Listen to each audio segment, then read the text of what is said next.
how would one do that? But it's on bearings. It's on bearings, and the pole dancer herself is as dry as possible. Gotcha. So That's no how they're Vaseline. able to keep themselves up. Yes. Okay, Yes. got it. Absolutely. We even have gloves and products to stay dry and sticky. Welcome to the Business Owner Spotlight by AudateMedia. In this interview show, you will learn how to succeed through other people's stories, challenges that they overcame, and how they are winning in this new economy. You'll learn what to do in your business, what not to do in your business, and how others are succeeding.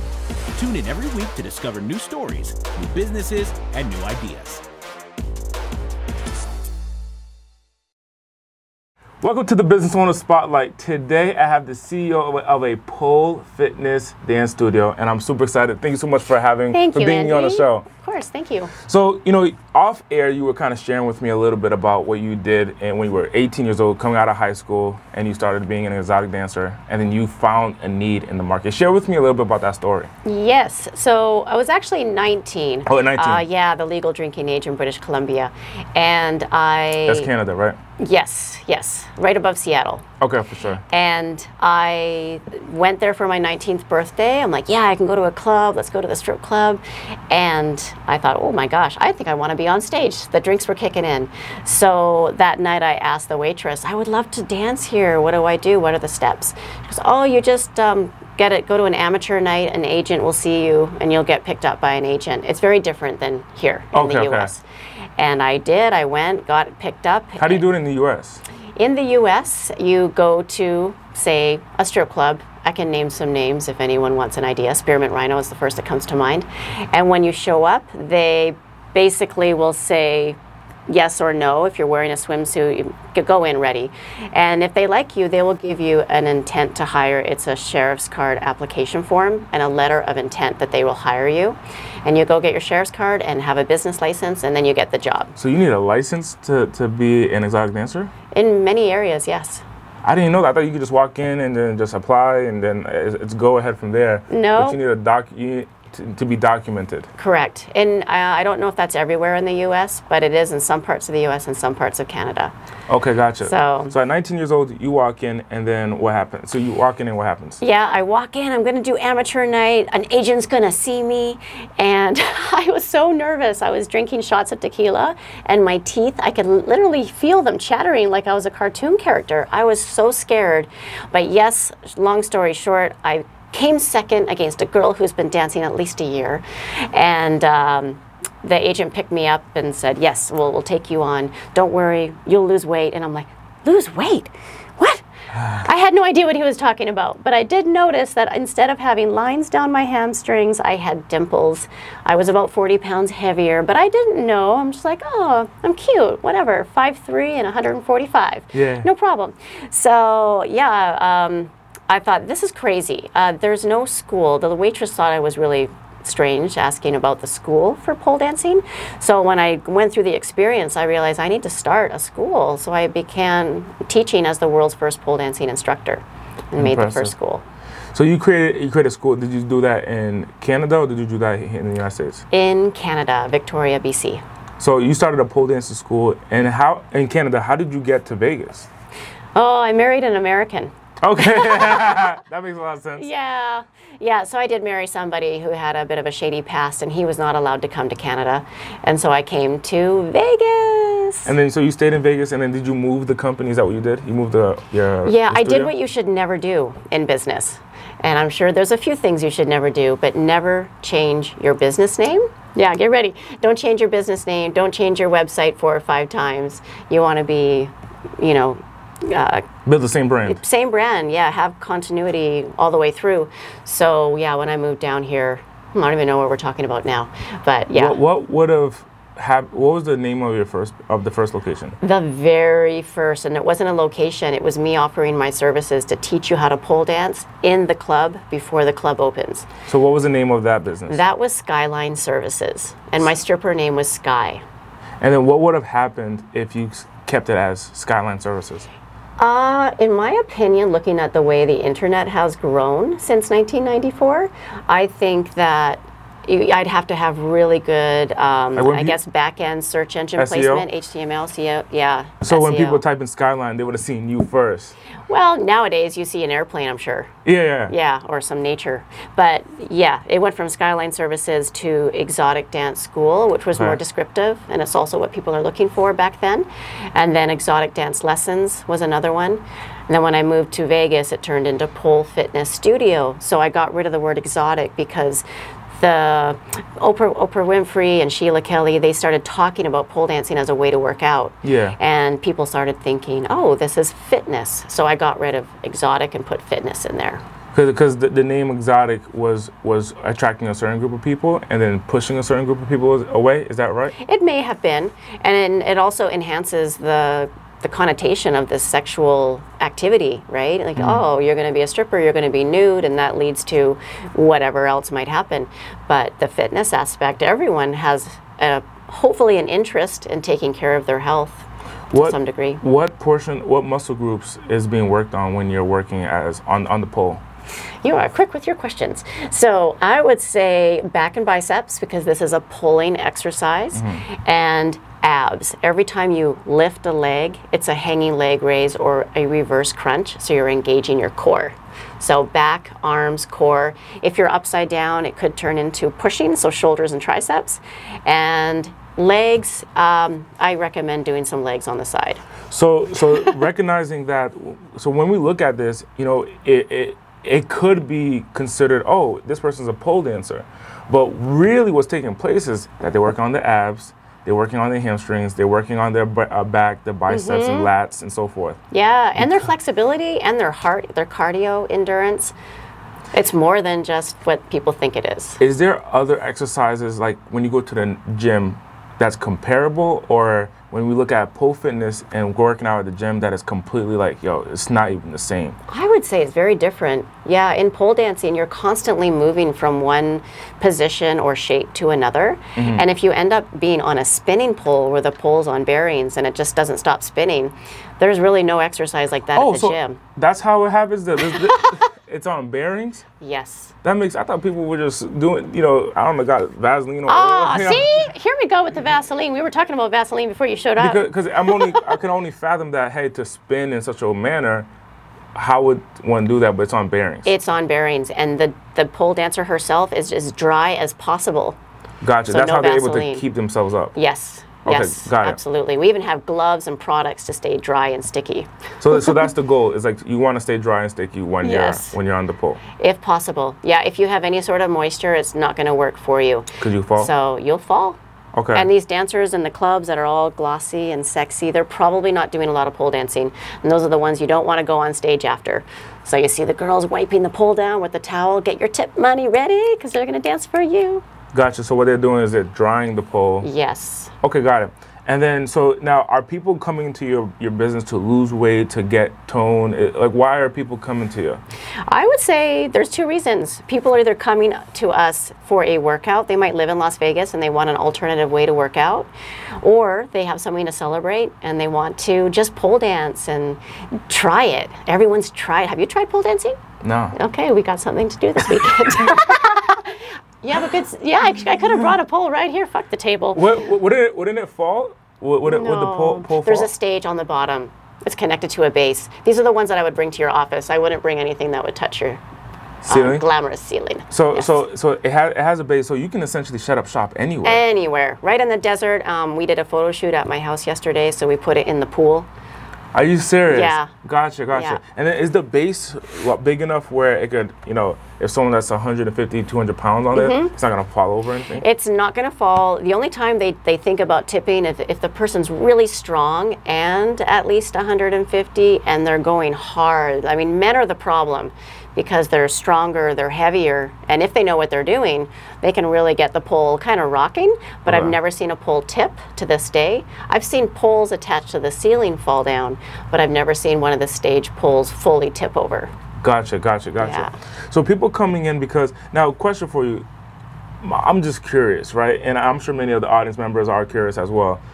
Are there people who come in where they're just attempting to get like their sexiness out, like women maybe later on in life where they're like, hey, you know what? I've been holding myself back. I need to get my sexiness on. Yes, they finally got the divorce. Yeah, they're moving on. Or maybe they were a dancer forever and they've been off for a few months and they're getting the weight packing on. We have all ages, but tons of women. The majority are women in their, I would say, 30s to 50s, 30 to 50, but we have a lot of people from we're actually age 7 and up. It sounds crazy. 7 years old? 7 years old. Of course, we might change the way we're describing something and maybe omit a move or comment or two. But yeah, we're totally co-ed, age 7 and up. We have a lot of girls, though, that are just coming in. They're like, I'm dancing tonight. I need to take a class. I don't know what I'm doing. Gotcha. They got their makeup, in your their situation 26 years ago.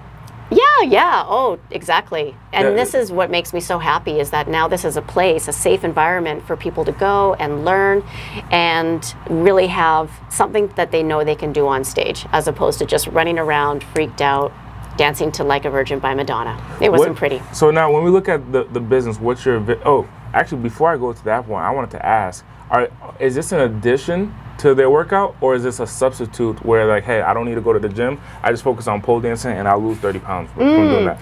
We've added boot camp. We have boot camp and yoga and a lot of workout classes that will allow you to leave your regular gym. And we do have the ability for privates, and we have a ton of weights and equipment, so you don't need to go to the gym anymore. You can have one place to work out at Pole Fitness Studio. So at Pole Fitness Studio, you can literally supplement the gym. Yes. Forget EOS, which I don't even suggest you go there, by the way. Well, but forget EOS and forget those other places, and then saying, hey, all you need is Pole Fitness Studio. And another reason that our studio is great is there's no contracts. You can do 1 month. You don't have to be married to us. 1 month, just try it out. And we even have aerial classes like silks and lyra, something you'd see in Cirque du Soleil. So maybe somebody has this dream about being in Cirque one day. We'll help you get started. Gotcha. Oh, that's beautiful. So what's your vision for the business? Are you looking to grow it? How does that look like for the future? Well, we have quite a we have 4 studios on the top of a strip mall. So I just want to continue the success of it. 4 locations on top in the same area? We have the entire location of a strip mall. It has 4 suites. Okay, got it. And so right now I just want to continue growing that space. Maybe we'll have another place in Henderson. I actually started in Henderson, and we did have one way deep in Summerlin in the past, but just to continue growing where we are at. Maybe one day we'll add a pool on the top of the building as well. So how do people get involved and be a part of your lifestyle, be a part of your studio? I think the easiest way is download our free app. It's called Pole Fitness Studio. Okay. And create a profile and just come down and try a class. We have level 1 Monday nights at 8 p.m. Level 1, so that's for like beginners? It is great for beginners. I think really you should come down. And I'm not lying. I'll ask Jose. Maybe you come too. I'll ask Jose. And so when we look at the business, you know, this show supports small business owners and entrepreneurs who are starting their business.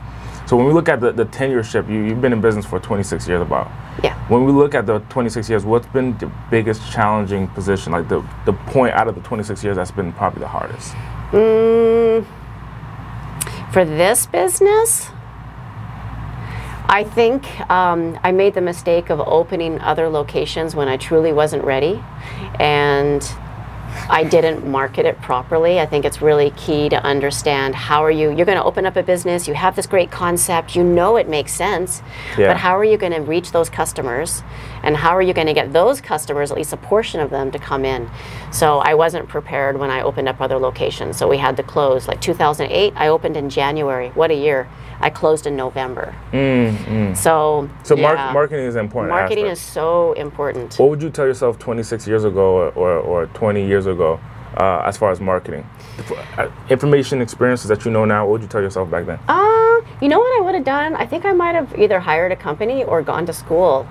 I never thought that I would be living in the United States with a school of 200 or 300 students and I don't know, 120 bachelorette parties coming in a month. I never ever thought. I just wanted to teach strippers something to do before they went on stage. I was just thinking small. But if you have a really good business idea, it'll naturally just roll into a big snowball. So, how has marketing evolved? So you've been in business, we're going on, in 4 years it'll be 30. So how has marketing evolved from the beginning to now? Back in the day, Gosh, I think you might pay a fee to be in some sort of mailer and end up in someone's mailbox, which I think is still possible. But now with Instagram and all the social media, I think it's important to have an online presence for sure and be regular with your posting. The thing is, whatever you do, be regular at it and try to maybe devote 4 or 5 things a day, whether it's returning phone calls, checking emails. No matter how big or small, do 4 or 5 things a day for your business. And by the end of the month, you wouldn't have thought you accomplished month, but something will have moved. A little part of your mountain will have moved. I love that. I love that. One of the things that I was completely in awe about, I was in having a conversation with someone that I know, and they work with a company that has over 1,000 employees. Wow. And they've been in business for like 40-something years or whatever the length of time was. And they have challenges every single day when it comes to growth, when it comes to marketing, when it comes to fulfillment, when it comes to employees and so forth. So even a company at this wide, doing billions of dollars, they still have challenges like the small business owner does. Yeah. So you being in your business 26 years, what's been your biggest challenge? Yeah, I think the more money, still more today, problems. Still today. Yeah, my biggest challenge. Like now, instead of 30 years ago or 26 years ago, now. You know, gosh, I think I really found a really good industry to be in. Yeah? Because every day is so freaking fun. Yeah. Right now, there's not a whole lot of challenge. So you kind of found the sweet spot, huh? I'm in a sweet spot. The pole dancing industry, it's such a great form of fitness. And fitness in general is great because everyone has a body. And yeah, we're all human. So as long as there's humans around, we have an outlet. But everyone wants to have fun. And I think with pole dancing, it's a great way to celebrate and work out. I think right now I'm just I need to get a little more creative with finding more specials and more sales because we've been just kind of treading. So I'm about to create another membership sale. So hey, you guys heard it here first. Membership sale. Maybe Christmas in July is coming the last week. Awesome. I haven't released it yet, but.